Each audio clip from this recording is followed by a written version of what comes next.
मनुष्य को कर्मों का फल भोगना ही पड़ता है, चाहे किसी भी जन्म में हो। मनुष्य थोड़े क्षण के विलासिता के लिए अनेक गलत कार्यों को करता है, जिसका दंड उसे कभी न कभी भुगतना ही पड़ता है। तो दोस्तों, इसे हम आज एक कहानी के माध्यम से समझते हैं। एक सिद्ध महात्मा अपने 2 शिष्यों के साथ जंगल के रास्ते जा रहे थे। कुछ देर चलने के बाद वे थकान निकालने बीच घने जंगल में रुक गए। इतने में महात्मा को कुछ आवाजें सुनाई दी। ध्यान से सुनने पर महात्मा को समझ आया कि यह कुछ लोगों के रोने की आवाज है। उन्होंने शिष्यों को बोला, बालकों, सुनो, ये आवाजें कहाँ से आ रही हैं। तब शिष्य एक दूसरे का मुंह देखने लगे, क्योंकि उन्हें कोई आवाज सुनाई नहीं दे रही थी। फिर वे गुरु के आदेशानुसार उन्होंने थोड़ी दूरी पर आकर देखा। केवल महात्मा को एक गहरे अंधेरे कुएं से कुछ लोगों के रोने की आवाज सुनाई दे रही थी। आचार्य ने कुएं में झांक कर देखा तो उन्हें 5 लोग बुरी तरह हुए दिखाई दिए, लेकिन शिष्यों को न आवाज सुनाई दी और न ही कुछ दिखाई दिया। तब आचार्य ने उन 5 लोगों को मुस्कुराते हुए देखा और पूछा, भाई, किन कर्मों को भोग रहे हो। तब वे 5 जोर जोर से रोने लगे। तब महात्मा ने शिष्यों को बताया, यहाँ 5 प्रेत आत्माएं हैं। यह सुनकर शिष्य डर गए।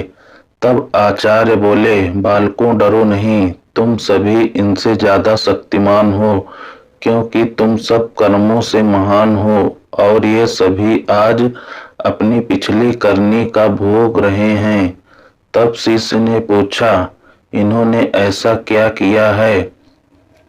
तब पहली आत्मा ने उत्तर दिया कि वह पिछले जन्म में ब्राह्मण था, भिक्षा मांगता था, लेकिन उस भिक्षा को भोग विलास में खर्च करता था। दूसरे ने उत्तर दिया, वह क्षत्रिय था और अपनी शक्ति का दुरुपयोग निर्मल असहाय गरीबों पर करता था। तीसरे ने उत्तर दिया, वो बनिया था, बस खुद के फायदे की सोचता था और हमेशा मिलावट करके सामान बेचता था, जिस कारण कई लोग मारे गए। चौथे ने उत्तर दिया, वह क्षुद्र था, बहुत आलसी और जिम्मेदारी से भागता था, अपने माता पिता को पीटता था और रात दिन नशा करता था। 5वें ने उत्तर दिया, वह एक लेखक था, अश्लील कथाएं लिखता था, उसने समाज को वासना का पाठ सिखाया था। इस तरह वे सभी पापी अपने पापों को भोग रहे हैं। उन्होंने महात्मा से निवेदन किया, आप गुरु हैं, आप दुनिया वालों को समझाएं कि बुराई का रास्ता क्षण भर की खुशी देता है, लेकिन इसका दंड कई जन्मों तक भोगना पड़ता है।